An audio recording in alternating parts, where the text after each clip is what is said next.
नमस्कार, मैं किरणेश कुमार। 18वीं लोकसभा चुनाव का परिणाम आ चुका है। केंद्र की सत्ता से करीब करीब भाजपा की विदाई हो गई है। कुछ पार्टियां इधर से उधर हो जाए, तेलुगु देशम और जनता दल यू, तो केंद्र की सत्ता से भाजपा काफी दूर हो जाएगी और देश में इंडिया गठबंधन की सरकार बन जाएगी। लेकिन ऐसा होता हुआ दिख नहीं रहा है। फिर से नरेंद्र मोदी ही प्रधानमंत्री बनेंगे जिस तरह के माहौल बन रहे हैं। और सबसे बड़ी पार्टी के रूप में भारतीय जनता पार्टी उभरी है। भाजपा को 240 सीट मिली है। हालांकि भारतीय जनता पार्टी को इस बार 63 सीटों का नुकसान उठाना पड़ा है। 2019 के लोकसभा चुनाव में भाजपा को जहां 303 सीटें थी, वही भाजपा इस बार 240 सीट पर सिमट गई है। और वोट परसेंट जो घटे हैं 272 लोकसभा सीटों पर, इसका भारी नुकसान भाजपा को उठाना पड़ा है। दूसरी सबसे बड़ी पार्टी कांग्रेस बनी है। कांग्रेस की सीटों में भारी इजाफा हुआ है। 2019 के लोकसभा चुनाव में विपक्ष का दर्जा खो चुकी कांग्रेस इस बार 99 सीट जीतने में सफल रही है। वहीं तीसरी बड़ी पार्टी समाजवादी पार्टी बनकर उभरी है। 2019 के लोकसभा चुनाव में जो समाजवादी पार्टी मात्र 5 सीट जीत पाई थी, उसने कमाल कर दिया है और 37 सीटों पर जीत हासिल की है। सिर्फ मुलायम सिंह यादव के परिवार के 5 सदस्य जीते हैं। अखिलेश यादव, डिम्पल यादव, धर्मेंद्र यादव, अक्षय यादव और आदित्य यादव समाजवादी पार्टी के परिवार से ही 5 सदस्य जीते हैं, तो 32 अन्य जीते हैं। और पहले से लेकर अंतिम चरण तक वहां गठबंधन का दबदबा रहा। कांग्रेस भी वहां 6 सीट जीती है यूपी में। प्रधानमंत्री नरेंद्र मोदी भी पहले राउंड में चुनाव हार रहे थे, वहां से चंद्रशेखर आजाद भी जीते हैं। तो कुल मिलाकर यूपी का परिणाम ने देश को चौंकाया है। लेकिन बिहार की बात की जाए तो बिहार में नीतीश कुमार के करवट बदलने ने एनडीए को सत्ता बचाने का काम किया है।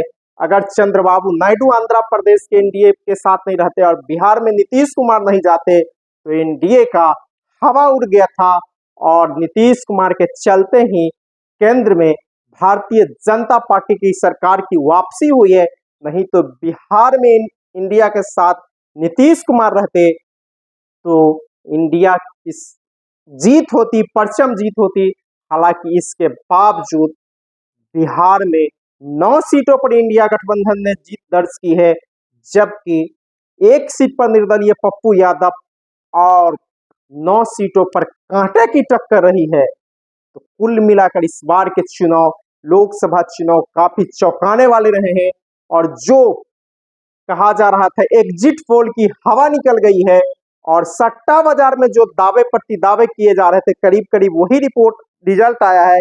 एक इंदौर के सट्टा बाजार ने जहां 282 कहा था एनडीए को आएगा, तो सूरत ने 283 की बात की थी।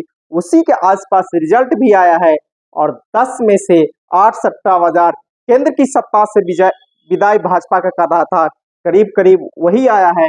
सबसे चौंकाने वाला रिजल्ट केरल से आया है, जहां केरल में भारतीय जनता पार्टी एक सीट पर खाता खोलने में कामयाब हो गई है। गुजरात में भी कांग्रेस को 1 सीट मिली है। महाराष्ट्र में भाजपा धाराशाही हो गया है। फिर झारखंड में भी 5 सीटों इंडिया गठबंधन को मिले हैं। बीजेपी को बिहार, मध्य प्रदेश ने बचा लिया है, गुजरात ने बचाया है, कर्नाटक में भी उसको, और तेलंगाना और आंध्र प्रदेश ने भी बचाया है। दक्षिण में भी उसका प्रभाव बढ़ा है। लेकिन मणिपुर की दोनों सीट बीजेपी हार गई है। और दिल्ली में 7 में 7 बीजेपी जीत गई। पंजाब हरियाणा में बीजेपी का सफाया हो गया है। और उत्तराखंड की 5 सीटें जीती है। हिमाचल में उसकी स्थिति अच्छी रही। और जिस तरह यूपी ने बदलाव के लिए संकेत दिए हैं, इससे केंद्र में भाजपा की सरकार की कहिए विदाई भी हो सकती है और एक तरह से विपक्ष का दबदबा रहेगा और देश मध्यावधि चुनाव का भी सामना कर सकता है।